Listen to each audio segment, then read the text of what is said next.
नमस्कार सबैमा। यो चाहिँ मेरो घरबाट युङलङ पार्क जाने बाटो हो। बाटैभरि यस्तो घाँस देख्दा चाहिँ मलाई नेपालमा मेरो गाई बाख्राको याद आउँछ। यतिखेर चाहिँ यहाँको 8:30 भएको छ र तपाईहरु सोच्दै हुन्छ होला यति राति किन पार्क जाँदैछ भनेर।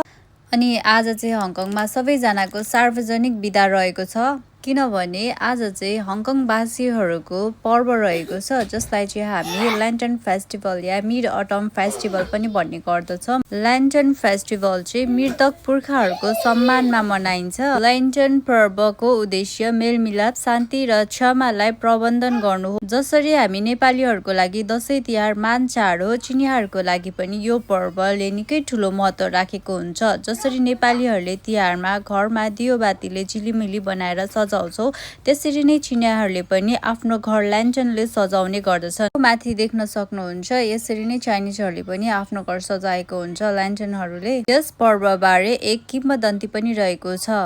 एक जेठ सम्राट जो चाहिँ आफ्नो हाँस मारेकोमा एक सहरसँग क्रोधित थिए र उनले सहरलाई आगो लगाएर नष्ट गर्ने योजना बनाएका थिए। तर एक परीले उनको योजनालाई विफल बनाए। परीले विनाशको लागि तोकिएको दिनमा सहरमा ल्यान्टर्न बाल्न सल्लाह दिएकी थिइन्। सोही अनुरूप सहरमा सबै मानिसहरूले ल्यान्टर्न बालेका हुनाले सबै प्रकाशबाट सम्राटले सहर पहिले नै आगोमा डुबेको अनुमान गरे। सहर बच्यो र कृतज्ञतामा मानिसहरूले सहरभर रङ्गीन ल्यान्टर्न बोकेर वार्षिक रूपमा यो पर्व मनाउन सुरु गरेको र आजसम्म पनि मनाइन्छ भन्ने किंवदन्ती रहेको छ।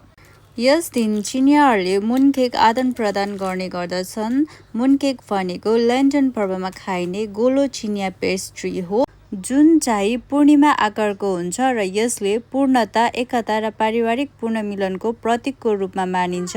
मुनकेक कमलको बिउको पेस्ट र अन्डाको पहिलो भागले बनाएको हुन्छ। कृतज्ञ र प्रेम व्यक्त गर्न उपहारको रूपमा मुनकेक आदान प्रदान गर्ने गरिन्छ। यो चाहिँ युङलङ पार्कको दृश्य हो जहाँ चाहिँ सबैजना आफ्नो आफन्त साथीभाइहरूसँग फुल मुन हेर्दै खुसीहरू साटिरहेका छन्।